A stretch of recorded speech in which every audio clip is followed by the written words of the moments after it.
किसी भी इशारे पर 2 मिनट के लिए ब्रेक लगती है तो 4 भिखारी आपकी गाड़ी का शीशा बजाते हैं। अब बाज़ इशारों पर टूल प्लाज़ों पर लिख के लगा दिया गया है ये पेशावर भिखारी हैं, इनको खैरात ना दें।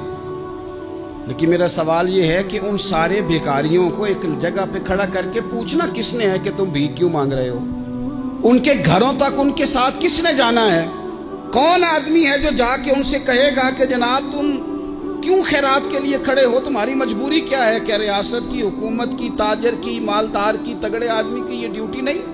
उन तक रसाई किसने हासिल करनी है? वो बेवा जो पिछले साल दरवाजे पे ज़कात लेने आई थी वो इस साल भी आई है। वो खातून जिसे पिछले साल आटे का थैला दिया था वो इस साल भी आई है। वो खातून जो पिछले साल 4 बच्चों को साथ लेकर के छोटों को आई थी वो आज भी उसी तरह कशकोले तलब दराज किए हुए है। और हजरत उमर क्या फरमाते हैं? सैयदना फारूक आजम रदी अल्लाह ताला अन्हु इरशाद फरमाते हैं, इसको इमाम बहकी ने और इमाम सुयूती ने नकल किया है। हजरत उमर फरमाया करते थे कि अगर मैं जिंदा रहा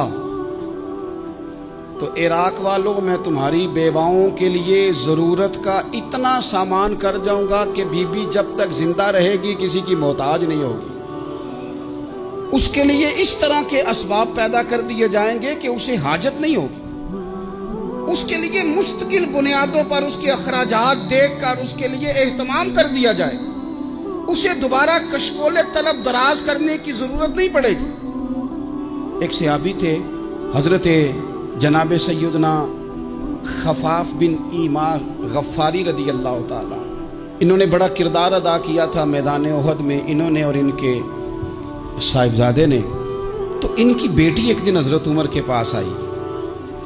अब वो बेटी ब्याह के जा चुकी थी, उसकी शादी हो गई थी। हजरत खफाफ बिन ईमा रदी अल्लाह ताला अन्हु की साहिबजादी अपने ससुराल चली गई थी, वहाँ उसका खामद इंतकाल कर गया।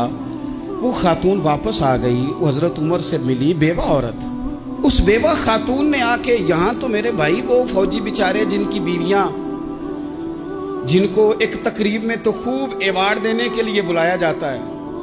मैंने यतीमी का वक्त गुजारा है, मुझे पता है कि 2-4 महीने लोग आके कहते हैं कोई हुक्म होया तो 10 आ जाए। फिर जब 1 साल गुजर जाता है तो फिर लोग कहते हैं 4 भरा ने काम क्यों नहीं करते।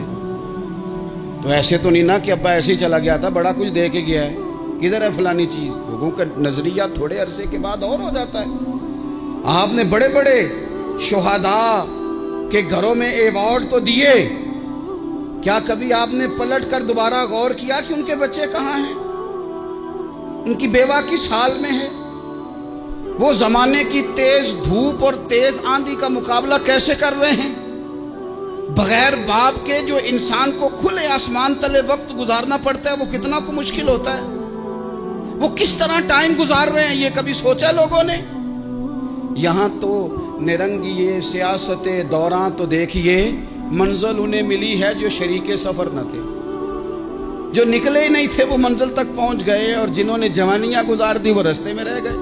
हजरत खफाफ बिन ईमा की साहिबजादी बेवा होके आ गई, बच्चे साथ थे। सरेरा जनाब उमर से मिली और मिल के कहने लगी, हुजूर मैं उस सहाबी की बेटी हूँ जिन्होंने ओहद वाले दिन अपने बेटे के साथ मिल के मुआसरा किया था। बच्चे मेरे यतीम हो गए हैं, मैं बेवा हूँ। हजरत फारूक आजम रदी अल्लाह ताला अन्हु ने फहरिस्त नहीं मांगी, खर्चे की डिटेल नहीं मांगी, तुम आना फलाने से मिलना, परसों 9 बजे आ जाना दफ्तर, ये कोई बात नहीं की। हजरत उमर गौर से खड़े उस बेटी की बात सुनी, छम छम सैयदना फारूक की आंखों से आंसू गिरे, दौड़ के घर गए, एक ऊंट निकाला, वहां से माले गनीमत का माल के भर के 2 बोरियां, और बोरियों में क्या था? चांदी भी थी, नगदी पैसे भी थे, कुछ जरूरत का सामान भी था, गल्ला भी था। 2 बोरियां भर के ऊंट पे रख के खुद लगाम उस बेटी के हाथ में थमा के का पुत्र सामान भी तेरा है, ऊंट भी तेरा है।